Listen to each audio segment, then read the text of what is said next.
With so many horrible things in the world to choose from at any given time, how do news bosses pick which ones to concentrate on? Here's Canadian journalist Dan Gardner, author of Risk, The Science and Politics of Fear, with his view. The media plays a central role in the development of unreasonable fear. I would not say that the media are doing this deliberately. I think what's fundamentally at work is human nature. Journalists are interested in the sensational story for the same reason audiences are interested in the sensational story. Tornadoes, terrorism, these are great dramatic stories. You can be sure that if anybody is killed by terrorists or tornadoes, it's going to be a major news story. How about diabetes? Asthma? No. That's never a news story. Somebody died of diabetes. I mean, this doesn't make the news ever, right?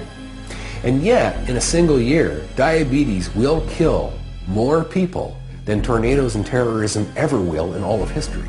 That's how skewed media reporting is. In the mid-1990s, in the Western media and in the Western popular culture, there was a lot of talk about killer viruses breaking out of deepest, darkest Africa and sweeping the globe, killing us all. It wasn't just in the news. It was also in suspense novels. It was also in movies. It was something that was being talked about and feared broadly. It was in the culture. Then there was an Ebola outbreak in Central Africa. Ebola is a horrible disease, and it killed about 250 people under rather horrible circumstances. The Western media descended on it with both feet. Then it played out as the outbreaks usually do, and the Western media left, and we forgot about it. A couple of years later, civil war breaks out in the very same regions, 3 million dead, virtually no coverage in the Western media whatsoever. Why not? Because it didn't fit any existing Western storyline. It didn't fit any Western self-interest. It didn't feel like a threat to us, and so we didn't pay any attention. So you have this spectacular disparity between an enormous amount of attention given to an outbreak that killed 250 people versus a civil war that killed millions and was virtually ignored. The media follow established narratives. Once there is a storyline, an arc, arcing through the media like to pick up on it and continue with it. Terrorism is a great demonstration of the power of the media narrative to shape how the media portrays events. In 1995, Timothy McVeigh, who was a white, anti-government, right-wing radical, detonates a terrible bomb in Oklahoma City, killing many people, and that becomes the paradigm of terrorism. The terrorism story, the terrorism narrative throughout the late 1990s is that of militias, of angry right-wingers, of anti-government radicals. Well, then, of course, 9/11 happens. Now the narrative, of course, is it's Islamic radicals. That's what terrorism is. And, of course, we all then rush out and go looking for facts and figures that support and advance that media narrative. Well, in 2005, in Oklahoma City, of all places, a man named Joel Henry Hinrichs detonates himself outside a football stadium. Well, this is a suicide bombing in Oklahoma City, and it was not reported around the world. If Joel Henry Hinrichs had blown himself up in the late 1990s, that absolutely would have been widely reported. He not only would have been national news, he would have been international news, and everybody around the planet would have known his name. But his name was Joel Henry Hinrichs. It wasn't Muhammad. He didn't fit the narrative, and so he was ignored. Every news network in the world got just what it wanted for Christmas this year. Something new to be scared of, specifically underwear. The drama began on Christmas Day when a man wearing the world's least amusing pair of novelty underpants boarded a plane bound for Detroit. As it descended for landing, he tried to detonate something by injecting a syringe into his thigh, a bit like Pete Doherty. Luckily for the other passengers and his nuts, it didn't work. The news obediently sprang into action and speedily descended on Detroit Airport like a load of planes or something. Exterior cameras recorded endless thrilling scenes of the plane grounded behind chicken wire and mountaineers scaling the boarding steps, while indoors, reporters scrambled scrambled around trying to find interesting eyewitnesses to interview. ITN found a woman who described his behaviour in terms which sounded a bit like a review of every Keanu Reeves performance ever. It was completely unemotional. There was absolutely just a blank face. There was no recognition of anything occurring, you know, when you looked at him. It just seemed as if he wasn't there, you know, emotionally. America's Fox 2 dispatched possibly the world's most histrionic reporter to stand around on the scene being outraged.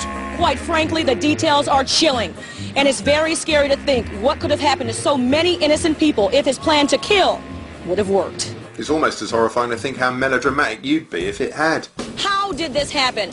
How did this man beat security? How is a man that is on a do-not-fly list able to get on a plane? Well, I don't know, shouty hat, you're the journalist, go and find out. To be fair, Shrieky Guts was right. There were many unanswered questions about the perpetrator. The first being, how do you pronounce his name? Fox made an early bid for Abdul Mudalla. The man, the menace, 23-year-old Abdul Mudalla of Nigeria. But his name quickly grew to be both longer and a more daunting auto-cue challenge than that. Terror suspect Umar Abdul Muttalib. They've added an Umar to the front of his name. It was just hours ago that Umar Farouk Abdul Muttalib had... Oh, she's just added a Farouk. I hope they've got an expert they could call on to help them deal with pronouncing all these exotic-sounding names. Nigerian journalist Kemi Omololu Olunloyo joins us. Kemi, tell me what you can about this man. Before long, Captain allegedly Thunderpants was being profiled as though he was the subject of an True Life Stories special. How did Umar Farouk Abdul Muttalib get so close to blowing up an airliner? And what can we tell from browsing through his Facebook photos? Was he always into leaves? How much did he pay for this woolly hat?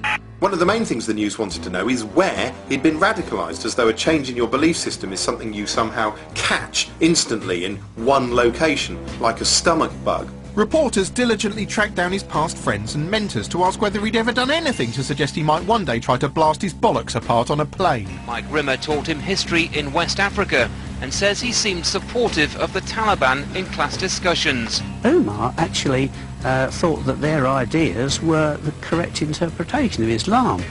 But I thought maybe, you know, in the class discussions, maybe he was just sort of playing devil's advocate to sort of keep the discussion going. Oh right, well maybe this whole thing's just a big icebreaker.